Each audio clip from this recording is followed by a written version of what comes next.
Assalamualaikum warahmatullahi wabarakatuh. Bismillahirrahmanirrahim. Rabbi shrah li sadri wa yassir li amri wahlul 'uqdatam min lisani yafqahu qawli wa sallim wa barik ala sayyidina Muhammadin wa ala alihi wa sahbihi ajmain. Amma ba'du. Yang sangat saya hormati Profesor Dr. Purwo Santoso selaku Rektor Umum. Di sini ada pernah mas-mas saya, ada Profesor Yani, ada Mas Aris, ada teman-teman, ada Pak Mustafid, semua yang saya hormati. Saya mohon maaf atas keterlambatan karena saya masih sekolah, jadi masih mengikuti sekolah. Jamnya harus tadi jam 9. Mengenai ilmu manfaat itu kita mengikuti tradisi ulama-ulama dulu. Itu kalau pakai standar dengar makna indikator atau indikasi, itu adalah dimulai dari kita legowo dengan faham-faham atau dengan satu harapan. Saya punya sekian contoh bahwa agama ini limangkana yarjuwa wal yaumal akhir. Agama ini bagi yang selalu berpengharapan. Jadi misalnya ada orang fasik atau sedang salah atau sedang goblok, sedang tidak pinter, itu kita harus membahasakan sedang. Sedang itu ya mutalabbis bitilkal fi'lah atau mutalabbis bitilkal halah. Ini penting sebagai mukaddimah karena awal kerusakan agama ini dimulai dari gerakan-gerakan yang mudah mengkafirkan kelompok lain, sehingga ini memutus harapan.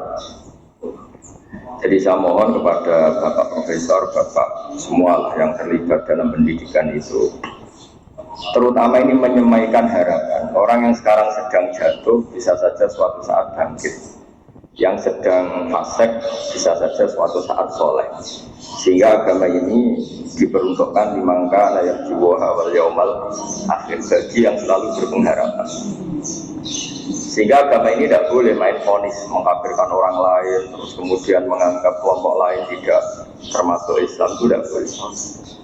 Sebab itu ciri khas ahli sunnah wal jamaah yang diimplementasikan akidah NU di Indonesia, atau kalau dalam bahasa PBNU itu sudah ahli sunnah masih ditambahi anarkiyah. Itu dimulai dari apa sih?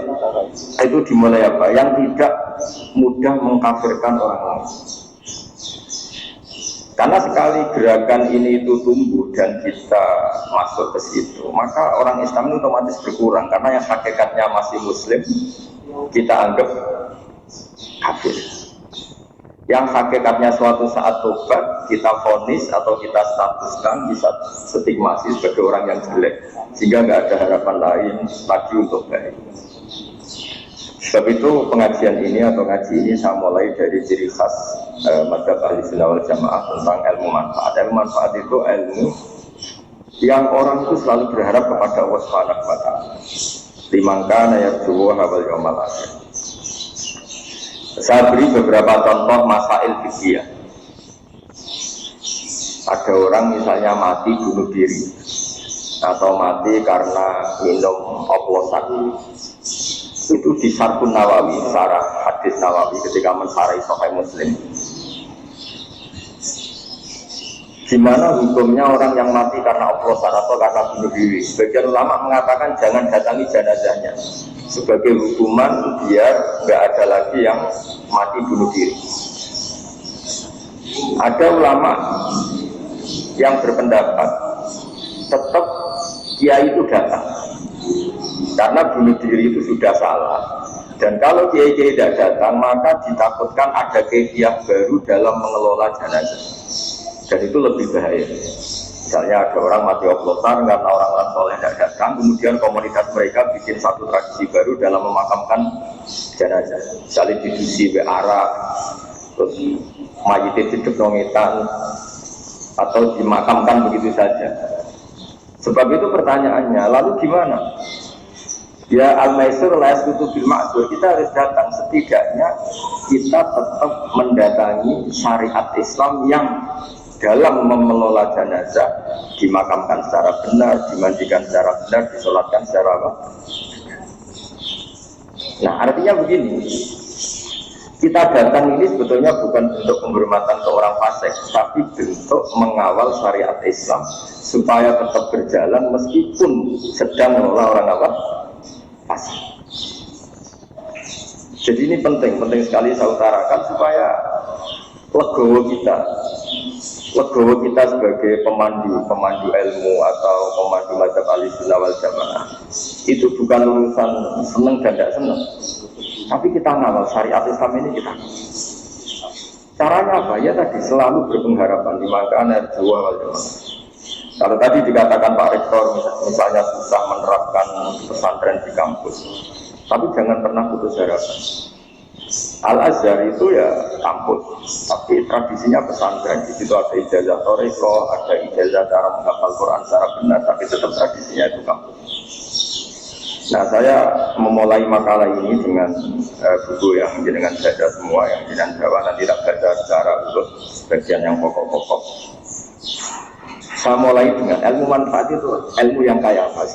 Saya akan berpendapat ilmu yang selalu memberi kita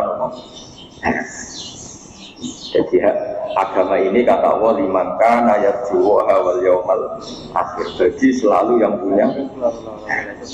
Ketika Sayyidina Umar ditanya ibadah paling baik itu gimana? Intidharul farad, selalu menunggu harapan, menunggu suatu saat ada kebaikan, ada hari yang lebih baik. Nah itu dimulai dari mana? Dimulai misalnya seorang bapak yang awam, yang mungkin lugu atau bodoh selalu bilang kayak Jokowi bapak, akhirnya anaknya sekolah dan lebih baik. Ada orang yang nyuwun sewu mungkin dia maling atau copet atau apa, kalau ngandani anaknya bapak tok sing lakoni ning penjara itu sampai nasibmu koyo bapak. Dan dari harapan seorang bapak yang terpidana ini kemudian lahirlah anak-anak yang soleh.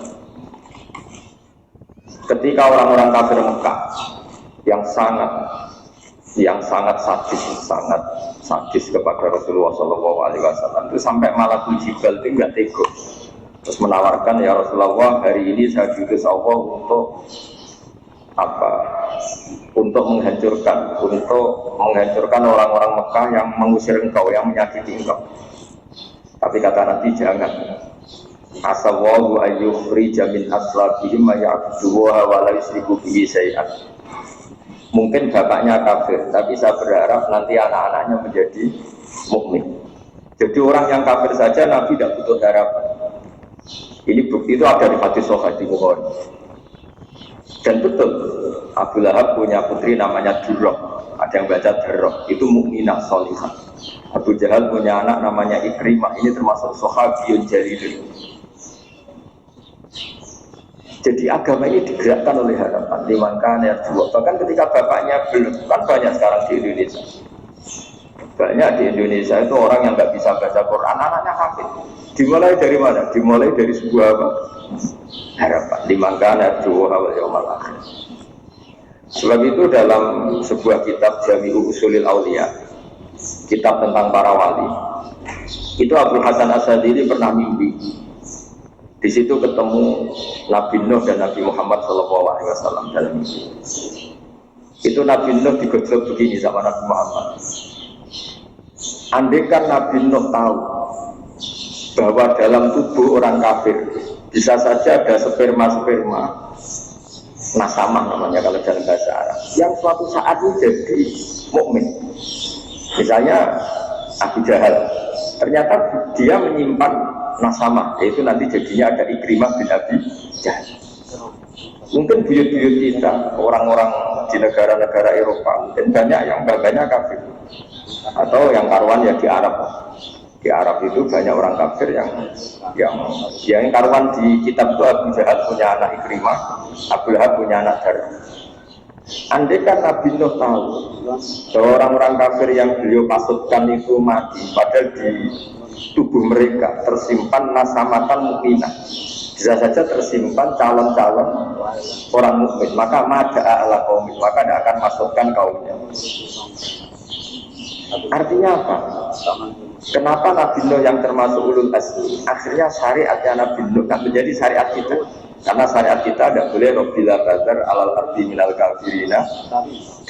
Karena yang sedang bodoh bisa saja di situ tersimpan calon-calon profesor, calon-calon doktor, calon-calon ulama. Padahal bakatnya awam atau suku.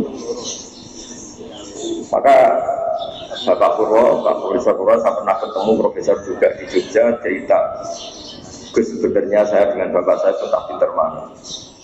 Kok sampai cerita gitu ya, bapak saya ini petani utuh, punya anak profesor. Saya profesor, anak saya naik SMP saja kesulitan. Biasanya ini pinter siapa?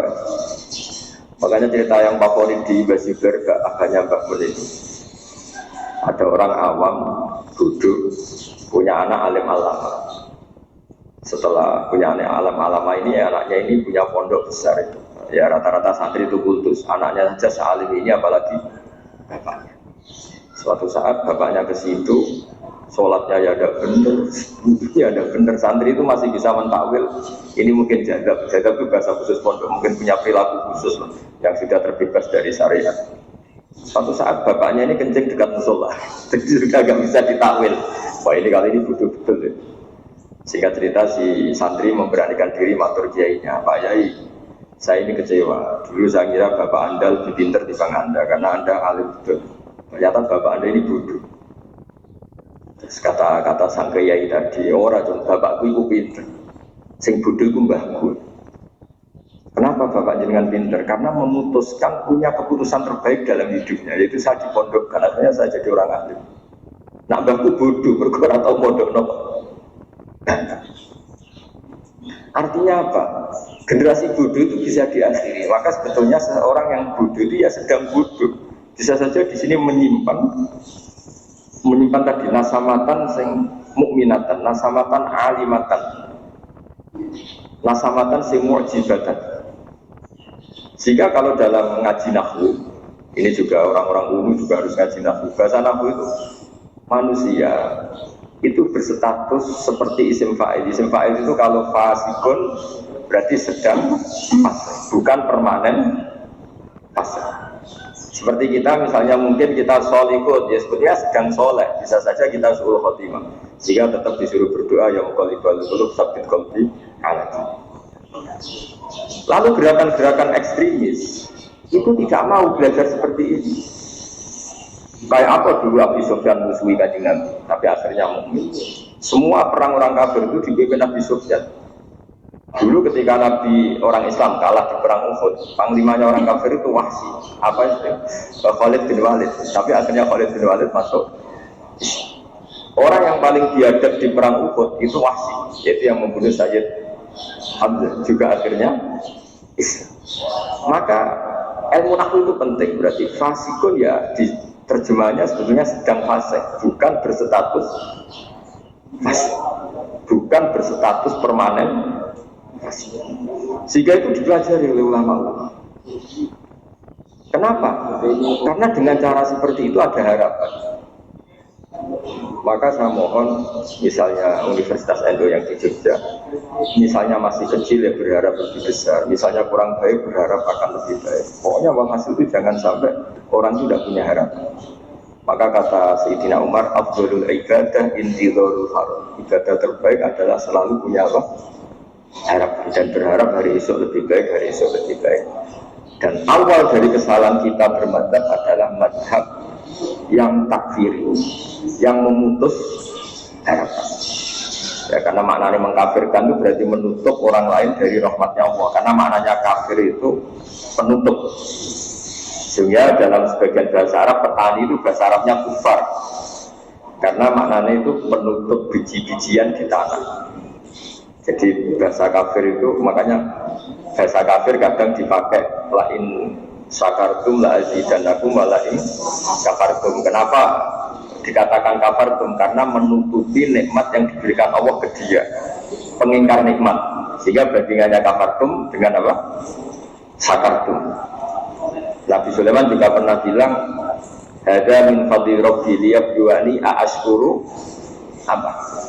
Jadi punya bahasa kafir itu tidak mesti seru keluar dari Islam, itu tidak. Bahasa kafir itu bisa pengingkaran terhadap apa? Nikmat atau pengingkaran terhadap anugerah Allah juga disebut kafir. Karena bandingannya itu syukur sama apa? Kufur. Nah kadang perbandingan itu ekstrim, yaitu mukmin dan nah ngaji ini memang saya mulai dengan rumus yang agak jelimet, tapi ini akan menjadi panduan untuk Nahdlatul Ulama, juga untuk para akademisi di kampus, bahwa semuanya itu dimulai dari harapan. Dulu kita dijajah Belanda 350 tahun, dan masyarakat kita zaman itu sangat terbelakang. Wong penjajah itu buruk, sudah buruk, kafir. Orang-orang tua kita nyeluk Belanda itu dorong. Wong penjajah berdiugang dorong. Mungkin andaikan saat itu ada pakar sudah putus asa. Bagaimana bisa menggerakkan masyarakat yang saking bodohnya itu penjajah dipanggil dorong. Kayak apa susahnya pas itu? Kita ini bisa menggerakkan masyarakat itu kalau punya kesadaran melawan. Kok kesadaran melawan? Nganggep penjajah ini tuannya, majikannya. Kamu bisa mendidik orang melakukan perlawanan dengan cara berpikir seperti ini. Kayak apa? Tapi para pejuang kita, para ulama kita, para kiai kita tidak berhenti ada saja celah untuk mendidik mereka supaya mau melakukan perlawanan. Padahal saking lucunya, mau penjajah kok diundang dong. Tuh, kayak apa? Susahnya apa? Tapi barokahnya punya harapan bergerak, kemudian akhirnya kita jadi merdeka. Orang-orang desa yang jadi buruh, gara-gara jadi buruh lama, roh enake wong sugih, duwe akeh, rumahnya AC nan kulkasan, terus punya harapan, muga-muga anakku ora kaya aku. Periode anak sudah jadi orang yang tidak buruh. Banyak orang yang sudah buruh, periode anak itu sudah hafal Quran. Banyak orang yang nggak tamat SD, periode anak sudah dosen. Makanya PR kita setelah kita jadi anaknya orang awam, jadi dosen, jadi dokter. Apa kita setelah jadi dokter bisa lebih baik? Nah ini PR. Jadi ilmu manfaat itu dimulai dari cara berpikir, itu selalu punya. Makanya kalau dalam balaghah, di balaghah pesantren, kenapa Nabi Adam itu ditobati Allah? Padahal salahnya sama-sama salah. Iblis ya salah, melanggar perintah Allah. Adam juga salah, melanggar perintah Allah. Karena Nabi Adam itu bukan salah permanen, tapi sedang salah. Yaitu Allah membahasakan wa aso adamu rabbahu fatwa. Jadi kalau dalam bahasa Arab itu ada bahasa status, ada bahasa sedang. Misalnya begini, saya ini kan tidak penjahit. Saya ulang lagi, saya ini tidak penjahit. Terus pas Pak Rektor main ke rumah saya pas jahit sarung. Itu mesti bahasanya ra'aituhu yaqutu sauban atau ra'aituhu khata sauban. Saya melihat Gus Bahar sedang menjahit. Sedang menjahit ya sudah sedang menjahit, tapi saya tetap tidak penjahit. Adam itu hanya dibahasakan Allah wa aso adamu rabbahu fatwa. Itu sama dengan bahasa khata fulanun as-sauba. Ada orang menjahit baju. Ya sudah menjahit saja, tapi tidak penjahit. Jadi tidak boleh kamu bahasakan Adam itu pendosa, tapi sedang dosa. Nah, ilmu-ilmu seperti ini mulai hilang karena orang itu lebih menganalisis, nuruti pikirannya, khayalnya daripada mengikuti kaidah. Padahal kalau dalam kaidah, seperti yang saya utarakan tadi, bahasa fasik itu isim fa'il itu zamannya itu hal sama istiqbal. Kalau hal itu sekarang, jadi sekarang sedang fasik. Orang itu sekarang sedang kafir. Tapi mana kita tidak pernah tahu kaifa akibatnya, nanti akibatnya kayak itu. Kayak apa kita perang Uhud, bencinya kita sama Wahsy karena membunuh Sayyid Hamzah, bencinya kita sama Khalid bin Walid karena dia panglima perang orang kafir. Tapi apa yang terjadi? Khalid bin Walid akhirnya masuk Islam, Wahsy akhirnya sama. Mungkin sebagian mahasiswa, ini sekali-sekali sambut mahasiswa baru, mungkin sebagian mahasiswa kecewa punya bapak yang lugu, yang awam, mungkin yang jualan pentol, mungkin yang apa. Tapi justru itu menginspirasi anak-anak untuk tidak punya nasib berantakan. Sementara kadang yang kita anaknya orang mapan, justru inginnya nuntut yang bersifat materi. Jadi akhirnya apa? Setelah yang anaknya orang awam, anaknya orang begini jadi orang, nanti jadi kebanggaan. Saya ini anaknya orang biasa bisa jadi dekan. Tapi yang menggerakkan itu apa? Yaitu harapan.